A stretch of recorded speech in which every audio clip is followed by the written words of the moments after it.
Welcome back to Trails Master of Rean. Cold Steel, everybody. I'm Zero Kai X. We were just ending the day. Hey there, Sharon. I hope the sudden shower didn't catch you too unaware. Would you like me to fetch you a dry change of clothes? Nah, I'll survive. Thanks to your warning this morning, I was able to avoid the worst of the downpour. I'm amazed you were able to tell a storm was coming that far in advance, though. Chairman Arena takes a lot of business trips, so I'm used to keeping an eye on the weather.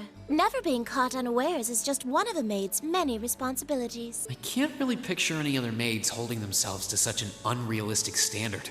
True. I'll let you know when dinner is ready, so just wait in your room until then. I expect the meal will take a little longer to prepare than usual today. Oh? How come? Well, with 2 new residents in the dormitory, I thought I might make tonight's dinner a little fancier than usual. A welcoming feast of sorts for them. Really? That sounds like a great idea. I'm looking forward to it already. Anything I can help you with for it? Oh, could you? I'm actually short a few ingredients, so I was just about to step out to buy what I need. I'd be happy to run to the market for you then. It's still coming down out there. Might as well go back out while I'm still damp, right? Don't worry about me. I don't mind. Well, if you insist, I'd be happy to take you up on your kind offer. Here's a list of everything I'd like you to buy. That should be exactly enough Mira to cover the expense. All right. I'll be back soon then. Take care out there.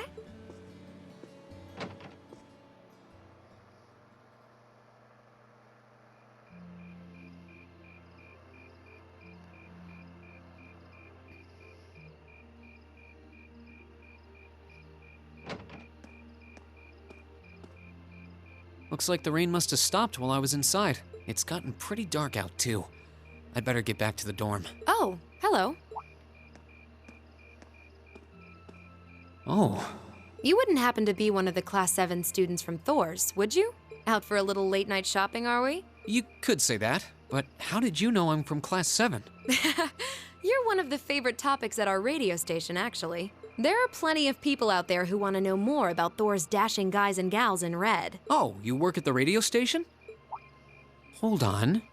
Your voice sounds so familiar. Oh, maybe you know me from the radio? Ahem. Good evening, everyone. This summer's turning into a real scorcher, isn't it? To beat the heat, we're going to be broadcasting tonight from a park here in Trista. Ring any bells? Wait. Huh? You're Misty? From Abendheim? Misty. Bingo. You must be quite the avid listener, recognizing my voice so easily. Glad to know I've got a faithful fan out there. Wow. I never figured I'd meet Misty herself, especially like this. I always make sure to catch Abendheim. It helps me relax while I'm studying. Thanks. But it sure is serendipitous, you know? Having a chance encounter like this, just after the rain's eased up. Ooh, maybe I should mention this on tonight's show. I'm not sure that I really constitute a noteworthy topic for a radio broadcast. It's kind of weird. I only know her from Abendheim, but she seems just as friendly face to face. Is something the matter? You're staring at me so intently. I feel a little embarrassed. Well, forgive me if this sounds a little odd, but this isn't actually our first meeting, is it? If I'm not mistaken, we met once before, in a hotel in Heimdall. Oh. Wow, I can't believe it. I never figured anyone would actually catch on. Yep. So you really are her, the Azure Diva herself, Vita Clotilde. Right you are once again. Honestly, even the people I work with at the radio station don't seem to have noticed, so I'm surprised you could tell. That makes 2 of us. I almost didn't say anything because it just seemed too implausible. But if you don't mind me asking, how did a star like you end up working at Radio Trista? It's just a little something I do for fun on the side. Gotta spice life up a bit, right? The best part is, the people at the Opera House in Heimdall have no idea I come here to do my show every week. So don't go telling anyone, okay? It'll be our secret. Of course. I wouldn't dream of it. I'm amazed no one else has figured it out, though. It's not like you use a different voice when you're on the radio. Well, there's a little trick to it. You're not the only one who was surprised, though. Huh? I had this feeling I'd seen you before, but I couldn't put my finger on where. But it's you, isn't it? Anyway, I have to get over to the studio now. Oh, and be sure to tune in to tonight's Aubin Time. It'll be a fun one. Promise. Wouldn't miss it. And give my regards to those two, would you? To those two? Who? Oh, you must mean Machias and Elliot. She smells like lavender? The fragrance really suits her. So Vita Clotilde herself has been hosting a radio show in Trista. Even if I told them, I don't think they'd believe me.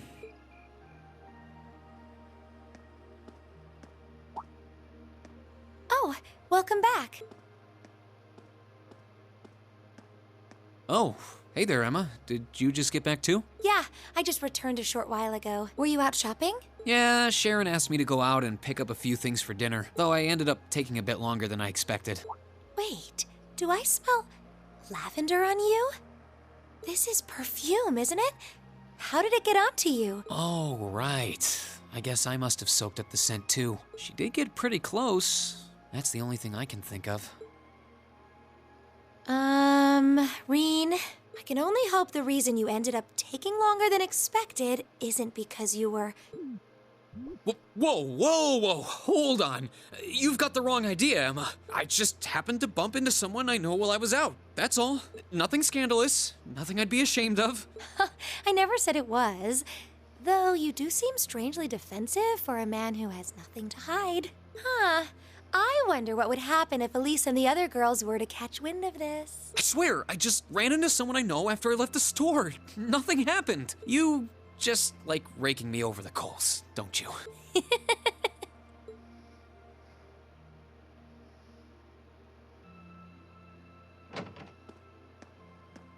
Oh, Master Reen. I see you've returned. Were you able to get everything I asked for? Sure did. Let me bring it over.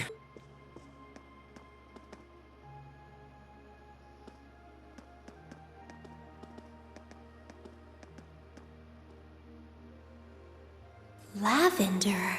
Huh. No, that's impossible. Emma, I think you know something.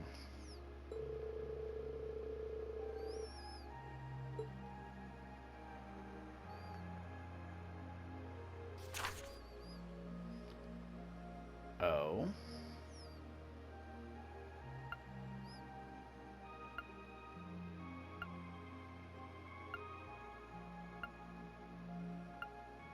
So, the West Zemuria Trade Conference is just over a week away now. A building that tall is exactly what you'd expect from an economic powerhouse like Crossbelt 2. It's a big world out there. Still, we've got Milliam and Crow as classmates now. Who would have seen that coming? Crow opened up to us right from the start. Though I guess that's just Crow for you. And Milliam's become way more attached to us than I thought she would too. They were both able to form combat links with us right from day one. I had my concerns about how well they'd mesh with the class, but maybe I was worried for nothing after all. And that's what makes you a leader.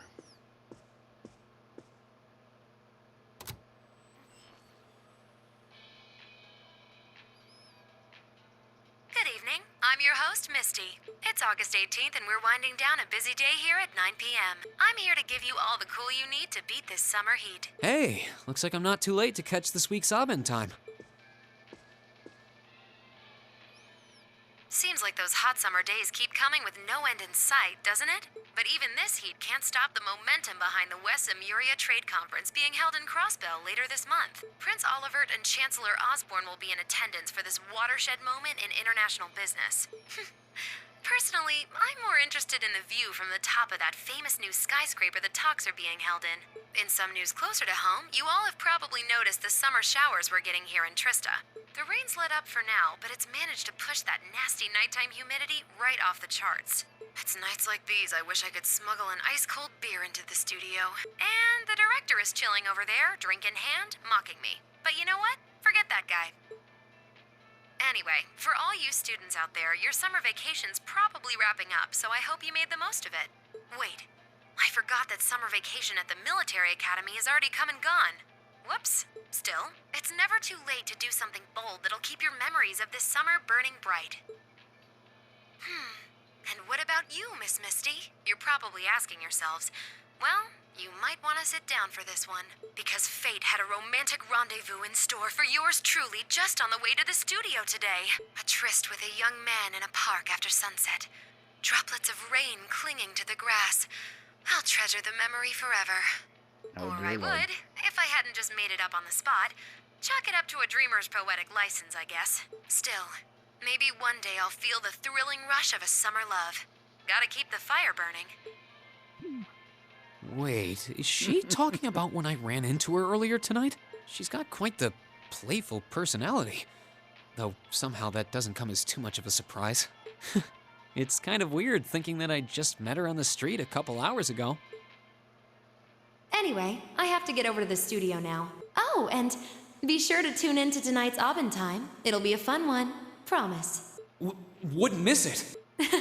And give my regards to those two, would you? Those two? I didn't really think about it right then, but who was she talking about?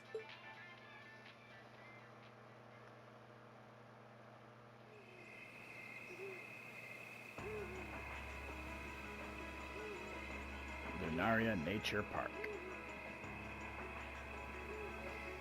Ah, Gideon. So you've arrived. Good to see you, boss. Oh, you're awfully early. Well met, Comrade V, Comrade S. I see that you've finished all your preparations as well. Smooth as silk. Although you're the one who'll be taking center stage in our next operation without a doubt. Who'd have thought you'd volunteer to go pound the pavement in Crossbell? The Red Constellation are gonna be there. I still think I'm the prime choice for this one. I disagree. As I can no longer rely on the power of the flute, it makes the most sense for me to go. Especially when you consider the very real possibility that we may have to accept a necessary sacrifice for the greater good. That is the best way for us to achieve what we desire. You're serious? You really are too morose for your own good. I could say the same of both of you. Why else would you have willingly plunged yourselves into a struggle like this to begin with? I suppose you're right. You got us there. I see you've all gathered. Comrade C. Fashionably late, but worth the wait. That makes it a full house. I appreciate your gathering, comrades. The wheels have been set in motion. There is no place for hesitation, no time for looking back. We seek only results. I couldn't agree more. No objections here either. It goes without saying. That said, I will ask you but once. Comrade G, are you certain this is the path you would walk? My heart itself beats with the ideals of the Liberation Front. If my life should see its end in Crossbell, so be it. That tyrant must be stopped from creating the vile dystopia he seeks.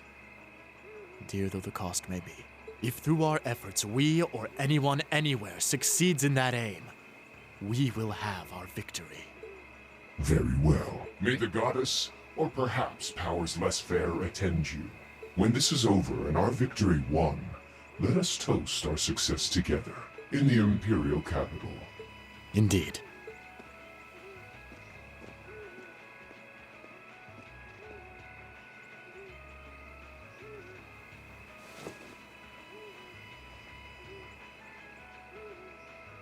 Farewell, my comrades. He doesn't know how to express how he feels, but I understand. Losing your place in the world for doing what's right. And throwing yourself into the eye of the storm. It ain't something I could do. Different paths brought each of us here, but the road we travel now is the same. Let us depart, Comrade S, Comrade V. We each have our own part to play in what is to come. Of course. Just leave it to us.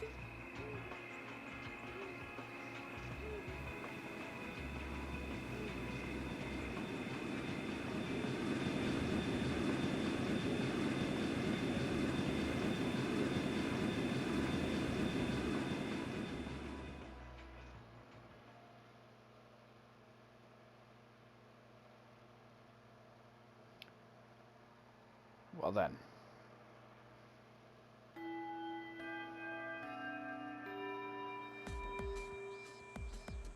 And time for a practical exam.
Team whatever. We don't even get a decent name.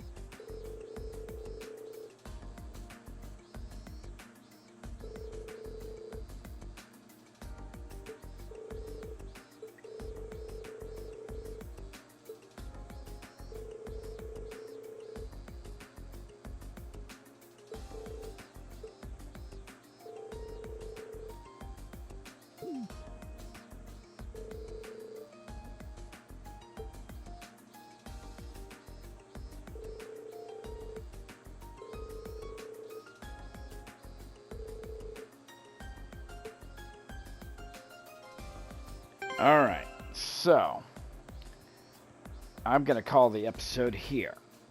When I return, I'll have saved and set up my team the way I need them or want them. As like every other practical exam, we are going to have extra AP chances to earn. And hopefully I will. If not, then I'll go back on my own initiative and, you know, and earn them actually. But hopefully I can get it all in one go. The harder one, honestly, I think will be the second battle. Because yes, we are going to end up fighting both teams. So until then, I'm Zero Kai X. This is Trails of Cold Steel. We'll see you in the next one.